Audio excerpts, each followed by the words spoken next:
అధికారం ఎటుంటే అటువైపు ఉండేందుకు ఆసక్తి చూపుతున్న ధోరణి అంతకంతకు ఎక్కువ అవుతోంది. మిగిలిన చోట ఎలా ఉన్నా పర్లేదు కానీ అధినేత సొంత ప్రాంతానికే చెందిన నేతలు వ్యవహరించే తీరు మిగిలిన ప్రాంతాల మీద ఎక్కువ ప్రభావాన్ని చూపే పరిస్థితి.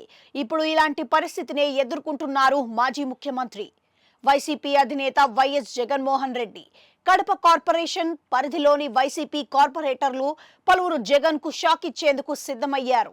8 మంది కార్పొరేటర్లు ఈ రోజు ముఖ్యమంత్రి చంద్రబాబు సమక్షంలో పార్టీ మారేందుకు సిద్ధమైన వైనం కడప జిల్లాలోనే కాదు, ఏపీ రాజకీయాల్లోనూ ఆసక్తికరమైన చర్చగా మారింది.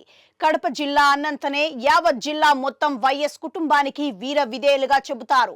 ఈ కారణంతోనే ఎన్నికలు ఏదైనా సరే జిల్లాకు చెందిన మెజారిటీ స్థానాలు వైఎస్ కుటుంబం ఏ పార్టీని ఫాలో అవుతోందో ఆ పార్టీ ఖాతాలోకి వెళ్లిపోవటం ఖాయం.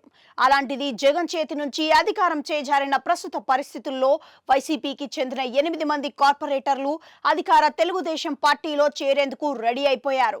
ఈ పరిస్థితుల్లో కడప ఎంపీ వైఎస్ అవినాష్ రెడ్డి రంగంలోకి దిగారు.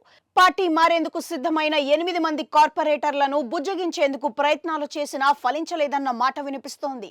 తాజాగా పార్టీ మారేందుకు సిద్ధమైన కార్పొరేటర్లలో ఒకరు గత ప్రభుత్వంలో ఉప ముఖ్యమంత్రి అంజాద్ బాషాకు వరుసకు సోదరుడు కావటం గమనార్హం. అంతేకాదు కడప మేయర్ సురేష్ బాబుకు కంచుకోట లాంటి చిన్న చౌక్లో మెజారిటీ కార్పొరేటర్లు టీడీపీలో చేరేందుకు సిద్ధం కావటం రాజకీయ సంచలనంగా మారింది. పవర్లో ఉన్నప్పుడు తమను పట్టించుకోలేదని, తాము అడిగిన పనులను చేసేందుకు ఆసక్తి చూపలేదని మండిపడుతున్నారు. దీనికి తోడు ఈ నెల 7న కార్పొరేషన్ సర్వసభ్య సమావేశంలో ఎమ్మెల్యే మాధవిరెడ్డికి వేదికపై కుర్చీ వేయకపోవటం తీవ్ర ఉద్రిక్తలకు దారితీసింది. ఈ ఘటన తర్వాత టీడీపీ నేతలు ఈ ఇష్యూను సీరియస్ గా తీసుకోవడంతో పాటు ఎమ్మెల్యే కుర్చీ తొలగించిన వారికి అక్కడ కుర్చీ లేకుండా చేయాలన్న లక్ష్యంగా పనిచేస్తున్నట్లుగా చెబుతున్నారు. అధికారం చేజారిన తర్వాత ఆచితూచి అన్నట్లుగా వ్యవహరించాల్సిన తీరుకు భిన్నంగా వైసీపీ నేతల తీరు కారణంగా పార్టీకి భారీ నష్టం కలిగేలా పరిణామాలు చోటు చేసుకుంటున్నట్లుగా చెబుతున్నారు.